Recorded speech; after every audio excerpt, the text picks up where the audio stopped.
GR. சாமிநாதனுக்கு amnesia இது வந்துருச்சோன்னு ஒரு சந்தேகம் இருக்கு. இன்னைக்கு என்ன சொல்றாரு, தர்கால போய் கோயில் இடத்துல கொடியேற்றி இருக்கிறதா தகவல் வருது, யாராச்சும் கம்ப்ளைண்ட் பண்ணா அதன் மீது எஃப்ஐஆர் போடுங்கன்னு காவல்துறைக்கு டைரக்ஷன் கொடுக்குறாரு. இதெல்லாம் இவர் வேலையா, ஒரு நீதிபதியோட வேலையா? நான் என்ன கேக்குறேன், நான் எங்க கொடியேற்றினேன், யாருக்கு பிரச்சனை, சம்பந்தப்பட்ட இடத்துக்காரோட பிரச்சனை. அவரே எந்த கருத்தும் தெரிவிக்காத போது அவர் சொல்லனா பரவாயில்ல, அவன் பக்கத்து வீட்டுக்காரர் சொன்னா கூட நீ வழக்கு பதிவு பண்ணணும்னு சொல்றேன்னா உன்னுடைய நோக்கம் என்ன? இங்க உமர் காலிதினுடைய சர்ஜினி இமாமுடைய இந்த டெல்லியினுடைய கலவர வழக்கை எடுத்துக்கொண்டோம் என்று சொன்னால், டெல்லியினுடைய காவல்துறை கொடுத்திருக்கக்கூடிய அந்த ஆவணங்கள்ல அவங்க என்ன சொல்றாங்க, இதை தனித்தனியா பாத்தீங்கன்னா இன்னசென்டா இருக்கும், ஆனா இதை கூட்டி வச்சு சேர்த்து வச்சு பாருங்க உங்களுக்கு ஒரு அர்த்தம் புரியுங்கிறான் டெல்லியினுடைய காவல்துறை. நான் என்ன கேட்கிறேன், அனுராக் தாக்கூர் இன்னைக்கு மினிஸ்டரா இருக்காரு, ஒலி மாறோன்னு சொன்னார், சுட்டுக் கொள்ளுங்கள் என்று சொன்னார். சுட்டுக் கொள்ளுங்கள் என்று அவர் சொன்னதை தனியாக பார்த்தா நீங்க அது ஒரு வெறியில பேசிட்டாருன்னு சொல்லலாம். ஆனால் இந்த கலவரத்தில் பல்வேறு நபர்கள் சுட்டுப்படுகொலை செய்யப்பட்டார்களே, அப்ப அனுராக் தாக்கூருக்கு ஏன் இந்த யுஏபிஏ சட்டம் பொருந்தவில்லை? கபில் மிஸ்ரா அவர்தான் ரொம்ப முக்கியமான ஏ1ஆக இந்த யுஏபிஏ சட்டத்தின் கீழ் கொண்டு வரப்பட வேண்டியவர். ஏன்னா அவர் பேசுறார், இந்த பக்கத்துல தான் இருக்கு சாயின்பாத், இந்த டெல்லியினுடைய காவல்துறை அவர்களை அப்புறப்படுத்தவில்லை என்று சொன்னால் நாங்கள் வீதிகள் இறங்கி அப்புறப்படுத்துவோம், அந்த நிலைக்கு எங்களை தள்ளிவிடாதீர்கள், நாங்கள் அப்புறப்படுத்தினால் ஷாஹின்பாத் இருக்காது என்று சொன்னார். அவர் எங்கு பேசினாரோ அங்குதான் முதலில் கலவரம் வெடித்தது. ஏன் இதை நீங்க இன்டர்லிங்க் பண்ணி பார்க்க வேண்டியதானே டெல்லியினுடைய காவல்துறை? அப்ப அமித்ஷாவை சந்தோஷப்படுத்துவதற்காக சட்டத்தை மீறி நீதிபதிகள் கருத்தை சொல்லி பிணையை மறுப்பது என்பது இந்த தேசம் எவ்வளவு மோசமான அபாயகரமான நிலைமையில் இருக்கிறது என்பதை நாம் கவனிக்க வேண்டியது இருக்கிறது. இந்தியாவிற்கு பரிபூர்ணமான சுதந்திரம் வேண்டும் என்று சொன்ன ஒரு இயக்கம் என்று சொன்னால் அன்றைய காலத்துடைய கம்யூனிஸ்டுகள் தான். அவை முன்மொழிந்தவர் மௌலானா ஹஜரத் மொஹானி, அதை வழிமொழிந்தவர் சுவாமி குமாரானந்தா. ஒருவர் மௌலானா, இன்னொருவர் சுவாமி. இந்தியாவிற்கு பரிபூர்ணமான சுதந்திரம் வேண்டும் என்று சொன்ன மௌலானாக்களும் சுவாமிகளும் நிறைந்த இயக்கம் தான் கம்யூனிஸ்ட் இயக்கம். மக்களை ஒன்றுபடுத்தக்கூடிய இயக்கம் தான் கம்யூனிஸ்ட் இயக்கம். இப்படியான ஒரு தலைப்பில் ஒரு 2 இளைஞர்களுடைய வாழ்வுரிமை மட்டுமல்ல, இந்தியாவில் இருக்கக்கூடிய அநேகமாக இந்திய தேசம் முழுவதும் இருக்கக்கூடிய மதவழி சிறுபான்மையினர், ஆதிவாசிகள், பழங்குடியினர்கள், பட்டியல் சமூகத்தை சார்ந்தவர்கள், பிற்படுத்தப்பட்டோர்கள், அரசியல் செயல்பாட்டாளர்கள், இன்னும் சொல்ல போனால் இந்திய தேசத்தின் மீதும் இந்திய இறையான் மீதும் உண்மையான பட்டளவும் நம்பிக்கையும் கொண்டிருக்கக்கூடிய சாதாரண மக்களுடைய கருத்துரிமையும் வாழ்வுரிமையும் படிப்பதற்கு எதிரான ஒரு உரையாடலாக இந்த உரையாடலை பார்க்க வேண்டியது இருக்கிறது. இது ஏதோ உமர் காலித், சர்ஜினி இமாம் போன்ற 2 இளைஞர்களுக்கு மட்டும் பறிக்கப்பட்டிருக்கக்கூடிய நீதி அல்ல. இதன் மூலம் RSS பாஜகவினுடைய நரேந்திர மோடி தலைமையிலான இந்த நவோ பாசிச குணங்களை கொண்டிருக்கக்கூடிய இந்த அரசு இந்திய சமூகத்திற்கு சொல்லக்கூடிய செய்தி என்னவென்றால், நீங்கள் இந்த தேசத்தில் எவ்வளவு கடுமையான குற்றத்தை செய்தாலும் குற்றத்தின் அளவை அளவிடக்கூடிய அளவீட்டாளர்கள் நாங்கள் தான். நாங்கள் நினைத்தால் சாதாரண போராட்டத்தில் பேசியிருக்கக்கூடிய சாதாரண வார்த்தையும் கூட தேசிய பாதுகாப்பு சட்டத்தின் பால் கைது செய்ய முடியும். நாங்கள் விரும்பியவர்கள் மட்டும்தான் இங்கு அரசியல் செய்ய முடியும். நாங்கள் விரும்பாதவர்கள் யாராக இருந்தாலும் அவர்களை எந்த காரணமும் இன்றி சிறையில் அடைக்க முடியும் என்பதுதான் உமர் காலிதுக்கும் சர்ஜினி இமாமுக்கும் நடந்திருக்கக்கூடிய அநீதியின் வாயிலாக இந்த அரசு நம்மிடம் சொல்லக்கூடிய செய்தியாக இருக்கிறது. இந்த வழக்கை ரொம்ப ஷார்ப்பா புரிஞ்சுக்கணும்னா முதல்ல உபா என்கின்ற இந்த சட்டத்தை புரிஞ்சுக்கணும். அன்லாஃபுல் ஆக்டிவிட்டிஸ் பிரிவென்ஷன் ஆக்ட் அப்படின்னு சொல்லக்கூடிய தேசிய பாதுகாப்பு தடுப்பு சட்டம் 1967 முதலாக அமலுக்கு வருகிறது. 1967 யூபா வரும்போது அதனுடைய நோக்கம் பிரிவினைவாத அமைப்புகளை கண்டறிவதும் அவர்களை தடுப்பதும் அதன் மூலம் இந்தியாவுடைய இறையாண்மை பாதுகாப்பது. ஏன் அந்த சூழல்ல அப்படியான ஒரு சட்டம் வந்ததுன்னு சொன்னா, மொழிவாரி மாகாணங்கள் எல்லாம் பிரிக்கப்பட்டதற்கு பிறகு பல்வேறு பகுதிகளில் ஒரு சில குழுக்கள், ஒரு சில அமைப்புகள் இந்தியாவிலிருந்து பிரிந்து போக வேண்டும் என்கின்ற நோக்கத்தோடு உருவாக்கப்பட்டு அதற்கான பிரச்சாரங்கள் நடந்து கொண்டிருந்ததால் அப்படியான அமைப்புகள் சமூகத்தில் ஊடுருவதை அடையாளம் கண்டுபிடிப்பதற்காக உருவாக்கப்பட்ட சட்டம் இந்த உபா சட்டம். ஆனால் நாளடைவில் இந்த சட்டம் என்னவாக மாறியது? 2008 இந்த சட்டம் டெரரிஸ்ட் ஆக்டிவிட்டியும் சேர்த்து கவனிக்க வேண்டியது இருக்கிறது என்று 2008 மும்பையினுடைய தாஜ் அட்டாக்கு பிறகு ஊப்பாவில் கொண்டு சட்டம் சேர்க்கப்படுகிறது. அது அன்லாஃபுல் பிரிவென்ஷன் ஆக்ட்ங்கிறது ஆர்கனைசேஷன் சாவர்னிட்டிக்கு எதிராக மட்டுமல்ல தீவிரவாதத்திற்கு ஆதரவாகவும் செயல்படுமையானால் அதையும் கண்காணித்து பாதுகாப்பதற்கு பிரிவென்ஷன் கொடுப்பதற்கு வேண்டும் என்று தாஜ் ஹோட்டல் ஏற்பட்ட அந்த அட்டாக்கு பிறகு உருவாக்கப்படும். 2012 அப்படியான தீவிரவாத செயல்களுக்கு நேரடியா டைரக்ட் இன்வால்மெண்ட் இல்லைனால் கூட, நேரடியாக அதில் அந்த இயக்கமாக இல்லாமல் இருந்தாலும் கூட, அப்படியான இயக்கத்திற்கு நிதி கொடுப்பதற்காக ஏதேனும் இயக்கம் இருந்தால் அதையும் ஃபண்டிங் டு த டெரரிசம் அப்படி ஒரு இயக்கம் இருந்தால் அதையும் கண்காணிக்க வேண்டும் என்று கொண்டு வரப்பட்டது. இதற்கு பிறகு இந்த சட்டம் எதுக்காக வந்ததோ அதனுடைய நோக்கத்தை தவறி முழுக்க நாங்கள் தீவிரவாதத்தை கட்டுப்படுத்த போகிறோம் என்கின்ற செயல்ல இறங்கின ஒரு சட்டமாக அன்லாஃபுல் பிரிவென்ஷன் ஆக்ட் வந்து மாறுது. இது எல்லா காலத்தை விட ரொம்ப மோசமான ஒரு நடவடிக்கை நரேந்திர மோடியினுடைய ஆட்சி காலத்தில் கொண்டு வரப்பட்டதுதான். 2019 ஆண்டு அமைப்புகளை மட்டுமல்ல எந்த தனிநபரையும் வேண்டுமானாலும் இந்த சட்டத்தின் பால் கைது செய்யலாம், விசாரிக்கலாம். அவர்களை இந்த சட்டத்தின் கீழ் கைது செய்வதற்கான எல்லா கதவுகளையும் திறந்து விட்ட பொழுது தோழர் செல்வா அவர்கள் பேசும்போது சொன்னார், இந்தியாவில் இருக்கக்கூடிய காங்கிரஸ் கட்சி, திமுக, அதிமுக உள்ளிட்டு இருக்கக்கூடிய எல்லா கட்சிகளும் இந்த உமர் காலிதுக்காகவும் சர்ஜில் இமாமுக்காகவும் வீதியில் இறங்கி போராட வேண்டும், கருத்துக்களை தெரிவிக்க வேண்டும் என்று. இந்த மாதிரி ஒரு நிகழ்வு நடக்க போகிறது இந்த சட்ட திருத்தத்தால் என்று அன்றைக்கு பாராளுமன்றத்தில் பேசிய 3 கட்சிகள் தான். அதில் 2 கட்சி மார்க்சிஸ்ட் கம்யூனிஸ்ட் கட்சியும் இந்திய கம்யூனிஸ்ட் கட்சியும். மற்ற எல்லா கட்சிகளும் இதை ஆதரித்தார்கள். ஒரு தனிநபரை அன்லாஃபுல் பிரிவென்ஷன் ஆக்டுக்குள்ள கொண்டு வந்து காலவரையறையின்றி கைது செய்யலாம், காரணமின்றி கைது செய்யலாம், மாநில அரசினுடைய அனுமதி இல்லாமல் அந்த மாநிலத்திற்கு உட்புகலாம் என்று வானளவிலான அதிகாரங்கள் கொடுக்கப்பட்ட பொழுது இந்த சட்டம் தீவிரவாதத்தை பாதுகாப்பதற்காக அல்ல, இந்த சட்டம் அரசாங்கத்தினுடைய அரச பயங்கரவாதத்தை பாதுகாப்பதற்காக தனிநபர்களை அச்சுறுத்துவதற்கு பயன்படுத்தப்பட மாற்றம் செய்யப்படுகிறது என்று அன்றைக்கே சொல்லியது மார்க்சிஸ்ட் கம்யூனிஸ்ட் கட்சி தான். அதே போல இந்த அன்லாஃபுல் பிரிவென்ஷன் ஆக்ட் அமலுக்கு வந்து இத்தனை ஆண்டு காலத்தில் குறிப்பாக 2009 திருத்தத்திற்கு பிறகு பல்வேறு தனிநபர்கள் கைது செய்யப்பட்டிருக்கிறார்கள். அவர்களுக்கு தொடர்ச்சியாக பெயில் என்பது நிராகரிக்கப்பட்டிருக்கிறது. அது ஒண்ணுதான் பீம கோரஹான் வழக்கு.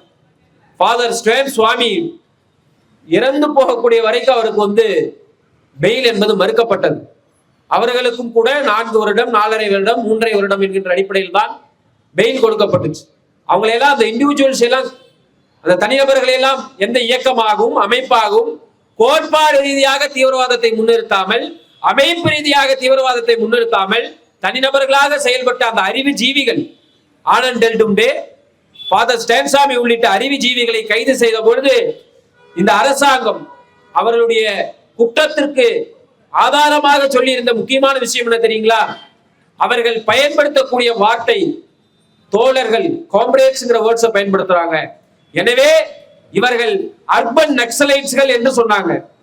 தோழர் என்கின்ற வார்த்தையை பயன்படுத்தினால் அர்பன் நக்சலைட் என்று இன்றைக்கு RSS சங்கபரிவார் இயக்கம் சொல்லுகிறது என்று சொன்னால் இந்த தேசத்தின் மிகப்பெரிய அர்பன் நக்சலைட் பகத்சிங் தான்.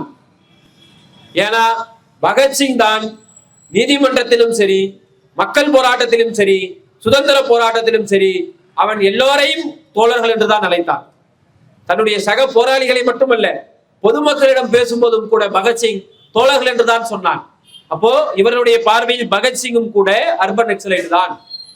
தோழர் என்ற வார்த்தையை பயன்படுத்தியது குற்றத்திற்கு ஆதரவானது என்று அவர்களுக்கு பிணை மறுக்கப்பட்டு கொடுமைகள் அனுபவிக்கப்பட்டு இன்றைய வழக்கும் அந்த வழக்கு தொடர்ந்து நடந்து கொண்டிருக்கிறது. அதேதான் நீங்க இங்க உமர் காலிதினுடைய, சர்ஜில் இமாமுடைய இந்த டெல்லியினுடைய கலவர வழக்கை எடுத்துக்கொண்டோம் என்று சொன்னால், தொடர் செல்வா அவர்கள் சொல்லும்போது சொன்னார், அவங்க டைரக்டா அந்த வாட்ஸ்அப்ல யாரையும் போய் அடிங்க, குத்துங்க, வெட்டுங்க அப்படின்னு எங்கேயும் டைரக்ஷன் கொடுக்கல. நீதிமன்றத்தில் காவல்துறை வழங்கி இருக்கக்கூடிய, அமித்ஷாவுடைய கண்ட்ரோல்ல இருக்கக்கூடிய காவல்துறை, டெல்லியினுடைய காவல்துறை கொடுத்திருக்கக்கூடிய அந்த ஆவணங்கள்ல அவங்க என்ன சொல்றாங்க, இதை தனித்தனியா பாத்தீங்கன்னா இன்னசென்டா இருக்கும், தனித்தனியாக பார்த்தால் அப்பாவித்தனமா இருக்கும், ஆனா இதை கூட்டி வச்சு சேர்த்து வச்சு பாருங்க உங்களுக்கு ஒரு அர்த்தம் புரியுங்கிறான். டெல்லியினுடைய காவல்துறை. நான் என்ன கேட்கிறேன், அனுராக் தாக்கூர் இன்னைக்கு மினிஸ்டரா இருக்காரு, ஒளிமாறோன்னு சொன்னார், சுட்டுக் கொள்ளுங்கள் என்று சொன்னார். சுட்டுக் கொள்ளுங்கள் என்று அவர் சொன்னதை தனியாக பார்த்தா நீங்க அது ஒரு வெறியில பேசிட்டாருன்னு சொல்லலாம். ஆனால் இந்த கலவரத்தில் பல்வேறு நபர்கள் சுட்டுப்படுகொலை செய்யப்பட்டார்களே, அப்ப அனுராக் தாக்கூருக்கு ஏன் இந்த யுஏபிஏ சட்டம் பொருந்தவில்லை? கபில் மிஸ்ரா அவர்தான் ரொம்ப முக்கியமான ஏ1ஆக இந்த யுஏபிஏ சட்டத்தின் கீழ் கொண்டு வரப்பட வேண்டியவர். ஏன்னா அவர் பேசுறார், என்ன பேசுறார், இந்த பக்கத்துல தான் இருக்கு ஷாஹின்பாக், இந்த டெல்லியினுடைய காவல்துறை அவர்களை அப்புறப்படுத்தவில்லை என்று சொன்னால் நாங்கள் வீதிகள் இறங்கி அப்புறப்படுத்துவோம், அந்த நிலைக்கு எங்களை தள்ளிவிடாதீர்கள், நாங்கள் அப்புறப்படுத்தினால் ஷாஹின்பாக் இருக்காது என்று சொன்னார்.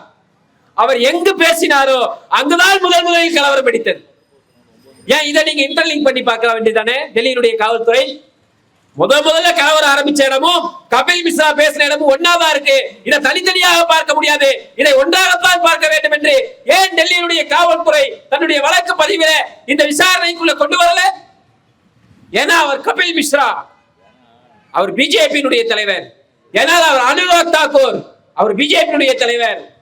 அவர்களுடைய நோக்கமே கலவரத்தை உண்டு செய்வதுதான். ஆனால் அவர்களுக்கு சிறை இல்ல, யுஏபிஏ சட்டம் இல்ல, அவர்களுக்கு இன்றைய வரைக்கும் பிணை மறுக்கப்படவில்லை. ஆனா இவங்க முக்கியமாக சொல்லக்கூடியது என்ன? உமர் காலித் பேசும் பொழுது பிப்ரவரி மாதம் இந்த கலவரத்துக்கு முன்பாக கடைசியாக டெல்லியில் பேசுகின்ற பொழுது, ட்ரம்ப் வருகை தருகிற போது நாங்கள் டெல்லிகளின் வீதிகளை முடக்குவோம் என்று சொன்னார், நாங்கள் சாலை மறியலிலே ஈடுபடுவோம் என்று சொன்னார், நாங்கள் இந்த நகரத்தை ஸ்தம்பிப்போம் அப்படின்னு சொன்னார்.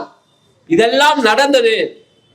இதெல்லாம் நடந்ததும் அவர் பேசியது பேச்சல்ல, அவர் அந்த மக்களுக்கு கைட் பண்ணார்.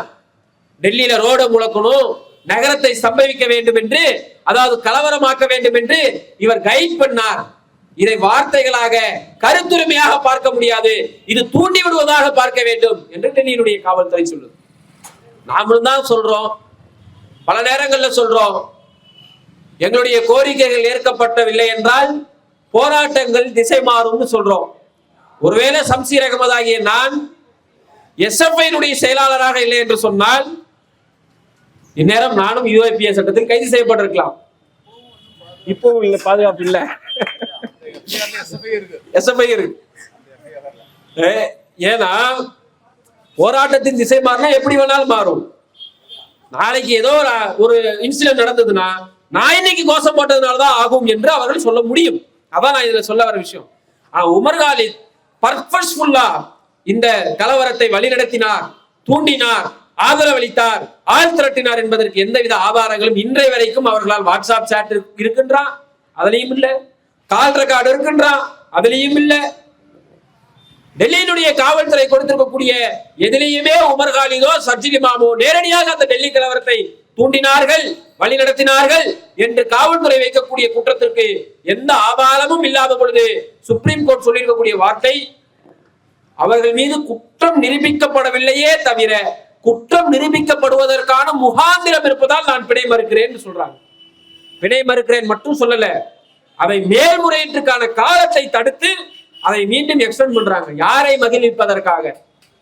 யார இதுவரைக்கும் குற்றம் நிரூபிப்பதற்கான வாய்ப்பே இல்லாத ஒரு வழக்கில், ஆதாரமே இல்லாத ஒரு வழக்கில், ஆதாரங்கள் இல்லை என்றாலும் கூட வாய்ப்பு இருக்கிறது என்று சொல்லி அவர்களுடைய பிணையை மறுத்து அதனுடைய மேல்முறையீட்டுக்கான கால அவகாசத்தை நீட்டித்திருக்கக்கூடிய இந்த உயர் நீதிமன்ற, அந்த உச்ச நீதிமன்றத்தினுடைய நீதிபதிகள் எதற்காக செய்யறாங்க?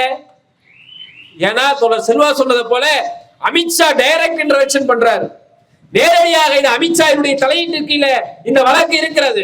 அப்ப அமித்ஷாவை சந்தோஷப்படுத்துவதற்காக சட்டத்தை மீறி நீதிபதிகள் கருத்தை சொல்லி பிணையை மறுப்பது என்பது இந்த தேசம் எவ்வளவு மோசமான அபாயகரமான நிலைமையில் இருக்கிறது என்பதை நாம் கவனிக்க வேண்டியது இருக்கிறது. ஏன்னா ரிட்டையர்மெண்ட் ஆனதுக்கு அப்புறம் நம்ம பார்த்துட்டு தானே இருக்கோம். சந்திரசூட்னு ஒரு தலைமை நீதிபதி இருந்தார். நிறைய வழக்குகள்ல ரொம்ப பயங்கரமா தீர்ப்பு கொடுத்ததுனால பல லிபரல்ஸ் அவரோட போட்டோவை எல்லாம் வாட்ஸ்அப்ல, பேஸ்புக்ல எல்லாம் புகைப்பு படமா வச்சிருந்தாங்க. அவர் எவ்வளவு பெரிய புண்ணியவான்னு சொன்னா, பாபர் மசூதி என்பது இடிக்கப்பட்ட வழக்கு உங்களுக்கு தெரியும். அது ஒரு சிவில் டிஸ்ட்ரிபியூட் கேஸும் இருக்கு, கிரிமினல் கேஸ் இருக்கு. ரெண்டு தனி ட்ரையல்ல நடக்குது. சிவில் டிஸ்ட்ரிபியூட் என்ன, இந்த இடம் எனக்கு சொந்தம் நான் சொல்றேன், இடத்துக்கார அவருக்கு சொந்தம்னு சொல்றாரு. நீதிமன்றம் கூப்பிட்டு ரெண்டு பேருக்கு என்ன இருக்குன்னு பார்த்து தீர்ப்பு சொல்லணும். யாரோ ஒருத்தருக்கு தான் அந்த நிலம் சொந்தமா இருக்க முடியும். ரெண்டு பேருக்கும் சொந்தமா இல்லைன்னா அது புறம்போக்கு நிலமா இருக்கணும். இதுதான நடைமுறை. ஆனா அந்த வழக்குல என்ன தீர்ப்பு வந்தது? அந்த வழக்கினுடைய தீர்ப்பை நீங்க படிச்சு பாத்தீங்கன்னா உலகத்திலேயே அப்படி ஒரு தீர்ப்பு கொடுத்திருக்க முடியாது. ஒரு சிவில் டிஸ்பியூட் கேஸ்ல உலகத்திலேயே அப்படி ஒரு தீர்ப்பு கொடுக்க முடியாது. என்ன, ரெண்டு பேருக்குமே சொந்தமான நிலம், ரெண்டு பேருக்குமே சொந்தமில்லாத நிலம். அகழ்வாராய்ச்சியில நிரூபிக்கப்படல, அதே நேரத்துல மறுக்கவும் முடியல. இப்படிதான் அதுல இருக்கு. லிட்டரலா பாபர் மசூதி இடிக்கப்பட்ட இடத்துக்கு கீழே நடந்த அகழ்வாராய்ச்சியில வேற மதத்தினுடைய வழிபாட்டு தலங்கள் இருந்ததற்கான வாய்ப்புகள் இருக்கு. ஆனால் அது உறுதியாக ராமர் கோயில் என்று சொல்ல முடியாது. ராமர் கோயில் தான் பாபர் மசூதி இருந்த இடத்துல இருந்துச்சுன்னு உறுதியா சொல்ல முடியாது. ஆனா அது இஸ்லாமிய மதம் சார்ந்த வழிபாட்டு தலம் இல்லை என்று உறுதியா சொல்ல முடியும். இதெல்லாம் இந்த ஃபைண்டிங்ஸ் எல்லாம் வச்சுட்டு அவர் என்ன சொல்றாருன்னா, கேஸ் போட்ட எல்லாரையும் சாட்டிஸ்ஃபை பண்ணிடு. அந்த இடம் ராமர் பிறந்த இடம், நம்பிக்கை இருக்கவனுக்கு அந்த இடத்த கொடுத்துரு, நம்பிக்கை இல்லாதவனுக்கு ஒரு 5 கிலோமீட்டர் தள்ளி இன்னொரு 5 ஏக்கர் நிலத்தை கொடுத்துரு. இதுதான் அந்த வழக்கினுடைய தீர்ப்பு. இப்படி ஒரு வழக்கை கொடுத்தா அவர் சொல்றாரு, இந்த வழக்கினுடைய தீர்ப்பு எழுதுறதுக்கு முன்னாடி நான் போய் பிள்ளையாரை கும்பிட்டு, பிள்ளையாரு தான் இந்த வழக்கை எழுதினாரு தவிர நான் இல்லை அப்படின்னு ரிட்டையர்மெண்ட் ஆகி சொல்றாரு. அவருக்கு என்ன கொடுத்தாங்க? டெல்லியினுடைய இந்தியாவினுடைய தலை சிறந்த ஸ்கூல் ஆஃப் லா எக்ஸலன்ஸினுடைய பிரின்சிபல் போஸ்டிங் கொடுக்குறாங்க. அப்ப பிள்ளையார் எழுதல, பிரின்சிபல் ஆக வேணும்னு இவரோட வக்கீல புத்தி எழுதி இருக்கு, வேற ஒன்றும் இல்லை. என்ட்ரன்ஸ் எக்ஸாம் பிரின்சிபல்ஸுக்கு, மாநிலங்களவை உறுப்பினர் ஆவதற்கு, மாநில கவர்னர் ஆவதற்கு, ரிட்டையர்மெண்ட்டுக்கு பின்னாடி அரச பணத்தில் தின்பதற்கான ஒரு தகுதி தேர்வாக இன்றைக்கு நீதிமன்றத்துடைய தீர்ப்புகள் மாறிக்கொண்டிருக்கிறது. அதனாலதான் சும்மா இருக்க தமிழ்நாட்டை சொரிஞ்சுறதுக்காக ஜி.ஆர். சாமிநாதன் அவரா ஏதோ எழுதிக்கிட்டே இருக்காரு. சட்டம் படித்திருக்கக்கூடிய பல்வேறு வழக்கறிஞர்கள் சொல்லக்கூடிய கருத்துக்களை எல்லாம் பார்த்தா எனக்கு என்ன சந்தேகம் வருதுன்னா, ஜி.ஆர். சாமிநாதனுக்கு அமினிஷியா இது வந்துருச்சோன்னு ஒரு சந்தேகம் இருக்கு. ஏன் அவருக்கு அமினிஷியா நான் சொல்றேன்னா, அது சீரியஸ் கண்டிஷனா மாறி இருக்குமோ நான் சொல்றேன்னா, கடந்த கால நடைமுறைகளின் வழக்குகளை பரிசீலிப்பது என்பது ஒரு நீதிபதியினுடைய கடமை. அந்த வழக்குகள் ஏற்கனவே விசாரிக்கப்பட்டிருக்கிறது, ஏற்கனவே அதன் மீதான வழிகாட்டுதல் கொடுக்கப்பட்டிருக்கிறது. அதையெல்லாம் மீறி இவர் ஒருத்தர் வந்து ஜட்ஜ்மெண்ட் கொடுக்கிறார். அதோடு கூட பரவாயில்ல, தமிழ்நாடு அரசு அதை திறமையாக கையாண்டது. அந்த விஷயம் இன்னைக்கு ஓரளவுக்கு ஷேப் பண்ணப்பட்டிருக்கு. ஆனா இவர் என்ன பண்றாரு, அங்க ஷேப் பண்ணப்பட்டதை மறுக்கா கலவரமாக்குறதுக்கு முயற்சி பண்றாரு. இன்னைக்கு என்ன சொல்றாரு, தர்கால போய் வந்து கோயில் இடத்துல கொடியேற்றி இருக்கிறதா தகவல் வருது, யாராச்சும் கம்ப்ளைண்ட் பண்ணா அதன் மீது எஃப்ஐஆர் போடுங்கன்னு காவல்துறைக்கு டைரக்ஷன் கொடுக்குறாரு. இதெல்லாம் இவர் வேலையா, ஒரு நீதிபதியோட வேலையா? நான் என்ன கேக்குறேன், நான் எங்க கொடியேற்றினேன், யாருக்கு பிரச்சனை, சம்பந்தப்பட்ட இடத்துக்காரோட பிரச்சனை. அவரே எந்த கருத்தும் தெரிவிக்காத போது அவர் சொல்லனா பரவாயில்ல, அவன் பக்கத்து வீட்டுக்காரர் சொன்னா கூட நீ வழக்கு பதிவு பண்ணணும்னு சொல்றேன்னா உன்னுடைய நோக்கம் என்ன? நீ யாருக்காக இந்த தீர்ப்புகளை எல்லாம் வழங்கி கொண்டிருக்க? அப்போ இந்தியாவுடைய சாதாரண மக்களை பாதுகாக்க வேண்டிய நீதிமன்றங்கள் சாதாரண மக்களுக்கு எதிரான நீதி தீர்ப்புகளை எழுதி கொண்டே இருக்கிறது என்று சொன்னால் இது மிக மோசமான RSS இந்த பாசிச குணங்களை நியாயப்படுத்தக்கூடிய மன்றமாக இன்றைக்கு நீதிமன்றங்கள் மாறி இருக்கக்கூடிய விளைவுதான் சர்ஜில் இமாமுக்கும் உமர் காலிதுக்கும் பிணை தொடர்ந்து மறுக்கப்பட்டு கொண்டிருக்கிறது. 5 வருடம் சிறையில் இருந்த கூட இந்த நரேந்திர மோடி RSSக்கும் அமித்ஷாவிற்கும் அவர்கள் மீதான கோபம் குறையவில்லை. ஏன் குறையல? நான் என்ன கேட்கிறேன்னா, உமர் காலிது பேசுனது என்ன தப்பு? ரோட்டை மறிச்சிருவேன்னு சொன்னது தப்பா? அரசாங்கத்துக்கு தெரியப்படுத்தக்கூடிய அளவிற்கான அழுத்தம் கொடுக்கக்கூடிய அளவிற்கான போராட்டத்தை நான் நடத்துவேன் என்று சொன்னது தப்பா? நாம சாதாரண விஷயத்துக்கே சாலை மறியல் பண்றாங்க நம்ம ஆளுங்க. ஒண்ணு இல்ல, நீங்க தண்ணி ஒரு வாரம் வரல, இந்த ஊர்ல இருக்கக்கூடிய பொதுமக்கள் சும்மா விட்டுருவாங்களா? ஒரு வாரம் மெட்ரோ வாட்டர் வரலன்னா குடத்தை தூக்கிட்டு வந்து ரோட்ல உட்காரோம்ல, கோவம் வருதுல அரசாங்கத்து மேல. ஒருத்தனை இந்த சட்டம் ஒன்று வந்திருக்கிறது, CAA NRC NPR என்கின்ற சட்டத்தின் மூலமாக இந்தியாவில் பிறந்த இந்திய குடிமக்களை உன்னுடைய மதத்தை சொல்லி நீ இந்தியனே இல்லை என்கின்ற நிலையை உருவாக்குறது என்று சொன்னார். அந்த அச்சம், அந்த இந்திய தேசத்தின் குடியுரிமை பறிபோகிற அச்சம், அந்த பயம், அதன் மீதான நியாயம், அதன் மீதான கோபத்தில் இருந்து நான் மறியல் செஞ்சிருவேன் சொல்றதுல என்ன தவறு இருந்திருக்க முடியும்? என்ன தவறு இருந்திருக்க முடியும்? உமர் காலிதை பேச வைத்தது இந்த அரசு கொண்டு வந்த சட்டமே தவிர உமர் காலித் பேசியது தீவிரவாதத்திற்காக அல்ல. நீங்க எப்படி வேறுபடுத்தணும்? உமர் காலித் எங்கேயாவது நாங்கள் இந்த அரசாங்கத்தை கவிழ்த்துவிட்டு நாங்கள் இந்த அரசை கட்டுப்படுத்தி நாங்கள் ஆயுத புரட்சி பண்ணி நாங்க நரேந்திர மோடியை அது பண்ணி இது பண்ணி எங்கேயாவது பேசியிருக்காரா? சர்ஜில் இமாம் பேசியிருக்காரா? ஏன் பேசல? ஏன்னா அவர்கள்லாம் ஜேஎன்யூ பல்கலைக்கழகத்தில் பயிலக்கூடிய மாணவர்கள். ஜேஎன்யூ பல்கலைக்கழகத்தில் பயிலக்கூடிய மாணவர்கள் அரசியல் ரீதியாக தொடர்ந்து அரசியல் மீதான உரையாடலை செய்யக்கூடியவர்கள். அது இடதுசாரிகளாக இருந்தாலும் சரி, அங்கேயே இருக்கக்கூடிய வலதுசாரிகளாக இருந்தாலும் சரி, கருத்தியல் ரீதியாக தங்களுடைய அரசியல் அறிவை பக்குவப்படுத்தக்கூடிய ஒரு பல்கலைக்கழகமாக இருக்கக்கூடியது ஜேஎன்யூ பல்கலைக்கழகம். அங்கிருந்து வந்த ஒரு மாணவன் தன்னுடைய குடியுரிமை பகுதி போகுது. உத்தரப்பிரதேசத்தில் இருக்கக்கூடிய ஒரு மாணவன் டெல்லிக்கு படிக்க வந்திருக்கக்கூடிய அந்த சூழலில் இருந்து அவனுடைய கோபம் நியாயமானது தானே? அதே இந்த அரசுக்கு பிடிக்கல. ஏன் பிடிக்கலன்னு சொன்னா, அமித்ஷா அவருடைய நரேந்திர மோடியினுடைய அந்த மோசமான இந்த பாசிச குணங்களுக்கு எதிரான போராட்டத்தில் இஸ்லாமியர் அல்லாதவர்களையும் பங்கெடுக்க செய்யற வேலையை ஜேஎன்யூ மாணவர்கள் செய்தார்கள். சிஏஏ என்ஆர்சி என்பிஆருக்கு எதிராக இந்தியாவில் ஒரு பல்கலைக்கழகத்தினுடைய பேரவையினுடைய தலைவர் போராட்டத்தில் ஈடுபட்டதற்காக RSS ஏபிவிபி குண்டர்களால் தாக்கப்பட்டார்கள் என்று சொன்னால், அது எஸ்எஃப்ஐ டெல்லி ஜேஎன்யூ பல்கலைக்கழகத்தினுடைய பேரவை தலைவராக இருந்த ஐசி கோஸ் அவர்கள் தான் ஏபிவிபி குண்டர்களால் தாக்கப்பட்டார்கள். சிஏனுடைய என்ஆர்சி என்பிஆர் போராட்டத்தை அன்றைக்கு ஜேஎன்யூவில் அவ்வளவு வலுவாக நடத்தினார்கள். அந்த போராட்டத்துல பாதிக்கப்பட்ட மக்கள், அந்த ஐசி கோஸ் உட்பட்ட மாணவர்களை பல்கலைக்கழக வளாகத்திற்குள்ள இருந்து ஆஸ்பத்திரிக்கு கூட்டிட்டு போக வர இருந்த ஆம்புலன்ஸ் கூட உள்ள விடல காவல்துறை. ஆம்புலன்ஸ் விடல, சட்ட கட்டி தான் ஆம்புலன்ஸ் உள்ள வந்தது. இப்படி எஸ்எஃப்ஐ அந்த போராட்டத்தை நடத்தியதனுடைய அவசியம் என்ன? ஏன் நடத்தணும்? ஏனால் எஸ்எஃப்ஐ ரொம்ப தெளிவா சொல்றோம், இந்த தேசத்தில் இருக்கக்கூடிய எல்லோருக்கும் சாதி ரீதியாக, மத ரீதியாக, இன ரீதியாக, மொழி ரீதியாக, பண்பாட்டு ரீதியாக யாராவது ஒடுக்குமுறை செய்தால் அந்த ஒடுக்குமுறையில் இருக்கக்கூடிய மக்களுக்கு விடுதலை பெற்று தருவதே எங்களுடைய ஏககால பணி என்பதை முன்னின்று செயல்படக்கூடிய அமைப்பு எஸ்எஃப்ஐ.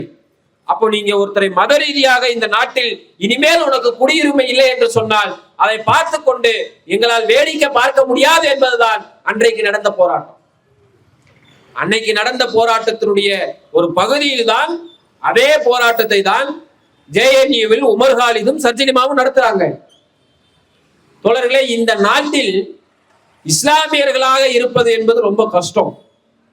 நான் ஏன் கஷ்டம்னு சொல்றேன்னா, நீங்க சாதாரணமாக இந்த சமூகத்தினுடைய மனநிலையில் இஸ்லாமியர்கள் எல்லாம் பொதுவாகவே எதிரிகள் என்கின்றது தொடர்ச்சியாக கட்டமைக்கப்படுது. அது எங்கிருந்து ஆரம்பிக்குது? துவக்கத்துல குழந்தைகளுக்கு கார்ட்டூன் வருது பாருங்க, கார்ட்டூன் சேனல், அந்த சேனல்ல இருந்து ஆரம்பிக்கப்படுது. நீங்க அதுல சோட்டா பீம்னு ஒரு கார்ட்டூன், குழந்தைங்களுக்கு எல்லாம் பிடிச்ச கார்ட்டூன் தான். நீங்க அந்த கார்ட்டூனை பாருங்க. அந்த சோட்டா பீம் என்று சொல்லப்படுற அந்த பையன், அவன் ரொம்ப நல்லவன். அவன் எப்படி இருப்பான்னா, குழந்தை ராமர் மாதிரி இருப்பான்.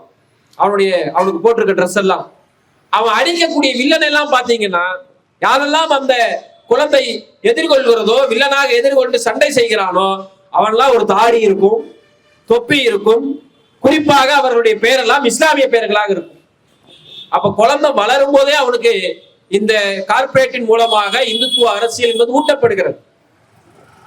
அப்படி பொது சமூகத்தில் ஒரு இஸ்லாமியர்கள் அரசியல் செயல்பாட்டாளர்களாக வருவது என்பது அவ்வளவு எளிதான விஷயம் கிடையாது. அதுவும் குறிப்பாக உமர் காலிதை போல டிஎஸ்எஃப் என்கின்ற மாணவர் அமைப்பு, டெமோக்ராட்டிக் ஸ்டூடெண்ட் ஃபெடரேஷன், அவன் உமர் காலித் போய் எந்த இஸ்லாமிய மத அடிப்படைவாத அமைப்புகளுடைய பிரதிநிதியாக இல்லை.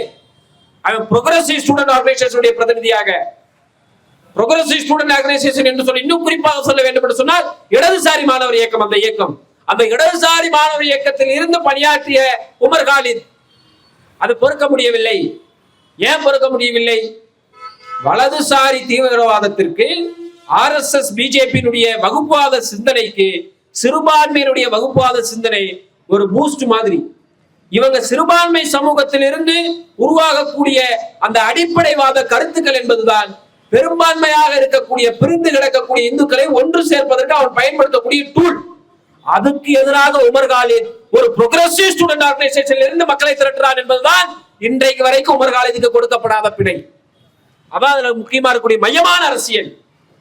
அப்ப இஸ்லாமியர்கள் அரசியலுக்கு வர வேண்டும் என்று சொன்னாலே, அரசியல் பேச வேண்டும் என்று சொன்னாலே அவர்கள் இஸ்லாமிய அமைப்புகளுக்குள்ளால் இருக்க வேண்டும் என்பதைத்தான் இந்த சட்டத்தின் வாயிலாக, இந்த நீதிமன்ற நடவடிக்கையின் வாயிலாக RSS சகபரிவார இயக்கம் நமக்கு சொல்லிக் கொடுக்கிறது. அதுதான் பிரச்சனையே. இன்றைக்கு அரசியல் பேசுவதற்கான வாய்ப்புகள் சுருக்கப்பட்டது மட்டுமல்ல, அது பிரிக்கப்பட்டு இவர்கள் தான் செய்ய வேண்டும் என்று சொல்கிறது. தன்னுடைய RSS பிஜேபிக்கு நேரடியாக பலன் தரக்கூடிய அசைதுன் ஒய்சி போன்ற ஆட்கள் எல்லாம் RSS இது போல சிறையில் அடைக்கல. ஏன்னா அவனுக்கு தெரியும் ஒய்சி பேச பேச அது RSSக்கு வளர்ச்சின்னு அவங்களுக்கு தெரியும்.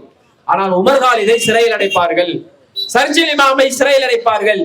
ஏனென்றால் இவர்கள் மக்களின் பக்கம் நின்று அரசியல் பேசுகிறவர்களே தவிர மதத்தின் பக்கம் நின்று அரசியல் பேசவில்லை.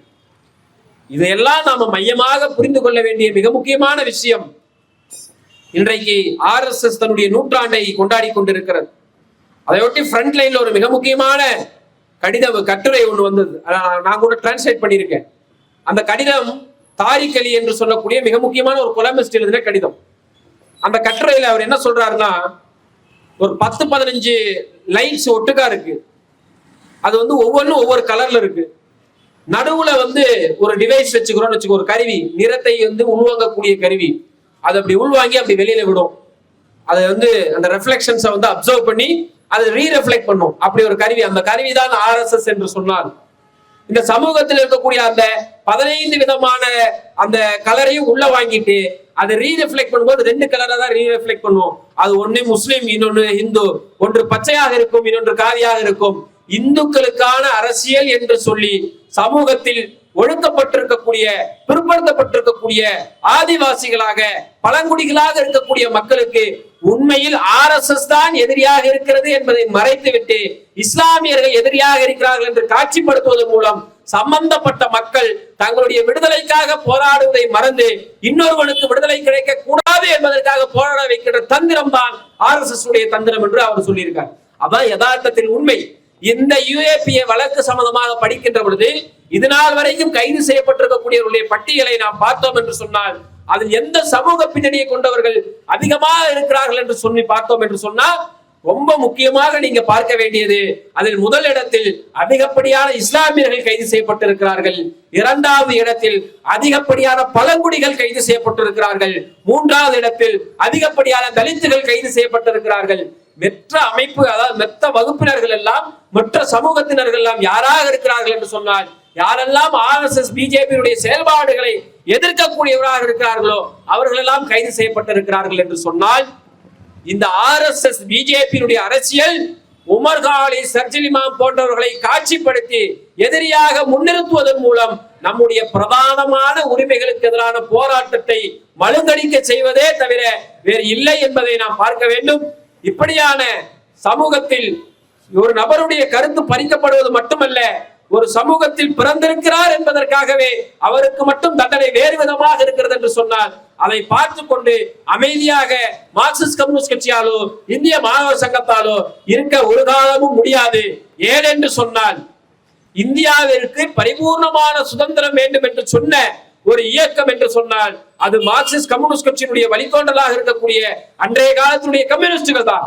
அந்த கம்யூனிஸ்டுகள் யார் இந்த தீர்மானத்தை முன்மொழிந்தார்கள் என்பதுதான் இன்றைக்கு இந்தியாவில் சந்திக்கக்கூடிய இந்த மத துவேஷ பிரச்சாரங்களுக்கு எதிரான மக்கள் ஒற்றுமைக்கான மிக முக்கியமான முகாந்திரம். அவை முன்மொழிந்தவர் மௌலானா ஹஜரத் மொஹானி, அதை வழிமொழிந்தவர் சுவாமி குமாரானந்தா. ஒருவர் மௌலானா, இன்னொருவர் சுவாமி. இந்தியாவிற்கு பரிபூர்ணமான சுதந்திரம் வேண்டும் என்று சொன்ன மௌலானாக்களும் சுவாமிகளும் நிறைந்த இயக்கம் தான் கம்யூனிஸ்ட் இயக்கம். மக்களை ஒன்றுபடுத்தக்கூடிய இயக்கம் தான் கம்யூனிஸ்ட் இயக்கம். இந்தியாவிற்கு சுதந்திரம் வேண்டாம் என்று பிரிட்டிஷுடைய கருணையில் உயிர் வாழ்ந்தவர்கள் தான் இன்றைக்கு ஆட்சி அதிகாரத்தில் இருக்கக்கூடிய RSS இயக்கம். இவர்கள் நம்மளை ஆன்டி நேஷனல், அர்பன் நக்சலைட், இன்னும் சொல்ல போனால் அர்பன் டெரரிஸ்ட் என்று சொன்னார். இவர்கள் சதிகாரர்கள், சதி தீட்டுகிறார்கள் என்று சொன்னார்.